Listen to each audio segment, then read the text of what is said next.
Hello दोस्तों, स्वागत है आप सभी लोगों का फिर से आपके अपने चैनल राइजिंग स्टार क्लासेस पर। तो दोस्तों, आज के इस वीडियो में मैं आप लोगों को बहुत ही ज़्यादा महत्वपूर्ण टॉपिक बताने वाला हूं। ठीक है, समविभव पृष्ठ, जो कि बोर्ड एग्जाम 2025 के लिए बहुत ही ज़्यादा इम्पोर्टेंट है।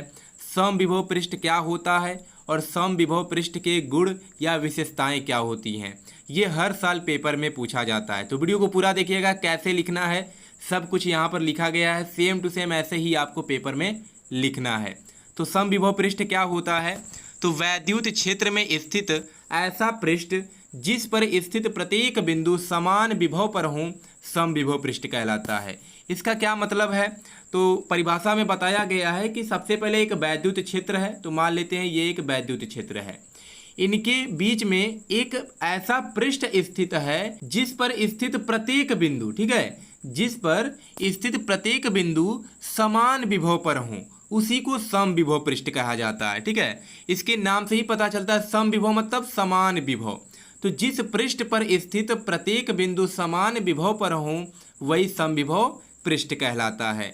समविभव पृष्ठ की विशेषताएं भी होती हैं। तो 2 से 3 विशेषताएं आपको पता होना चाहिए, क्योंकि विशेषता भी पेपर में आता है। तो समविभव पृष्ठ के गुण या विशेषताएं, सबसे पहला क्या होता है कि समविभव पृष्ठ के किसी आवेश को समविभव पृष्ठ पर किसी एक बिंदु से दूसरे बिंदु तक ले जाने में किया गया जो कार्य होता है वह कितना होता है? तो शून्य होता है। जैसे मान लेते हैं कि यहाँ पर एक पृष्ठ है जो कि समविभव पृष्ठ है, ठीक है, और यहाँ पर एक आवेश है। अगर इस आवेश को इस स्थान से हटाकर हम यहाँ लाते हैं तो इनके बीच जो कार्य करना पड़ रहा है वह जीरो है, यानी बिल्कुल भी कार्य नहीं होता है। तो W का मान क्या हो जाएगा? जीरो हो जाएगा। तो सबसे पहली विशेषता इसकी यही है कि एक आवेश को समविभव पृष्ठ के एक बिंदु से दूसरे बिंदु तक ले जाने में किया गया कार्य शून्य होता है। ठीक है, दूसरी विशेषता है कि वैद्युत क्षेत्र की दिशा सदैव समविभव पृष्ठ के अभिलंबवत होती है, यानी 90 डिग्री का कोण बनाती है।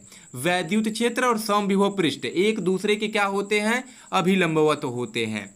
तीसरी विशेषता है कि प्रबल वैद्युत क्षेत्र में समविभव पृष्ठ परस्पर पास पास तथा दुर्बल वैद्युत क्षेत्र में दूर दूर होते हैं। ठीक है, अगर वैद्युत क्षेत्र प्रबल रहेगा, स्ट्रांग रहेगा, तो वहां पर समविभव पृष्ठ जो है वह पास पास रहेंगे, और अगर दुर्बल रहेगा, ठीक है, तो वहां पर क्या रहेगा? दोनों अलग अलग यानी कि दूरी पर रहेंगे। तो ये हो जाएगा इसकी तीसरी विशेषता। चौथी विशेषता है कि दो समविभव पृष्ठ कभी भी एक दूसरे को नहीं काटते। ये क्वेश्चन अलग से भी पूछा जाता है कि समविभव पृष्ठ, दो समविभव पृष्ठ कभी भी एक दूसरे को क्यों नहीं काटते हैं। तो बहुत ही ज़्यादा इंपॉर्टेंट ये पॉइंट है, याद रखिएगा। अलग से भी 1 से 2 नंबर के क्वेश्चन में ये पूछ लिया जाता है।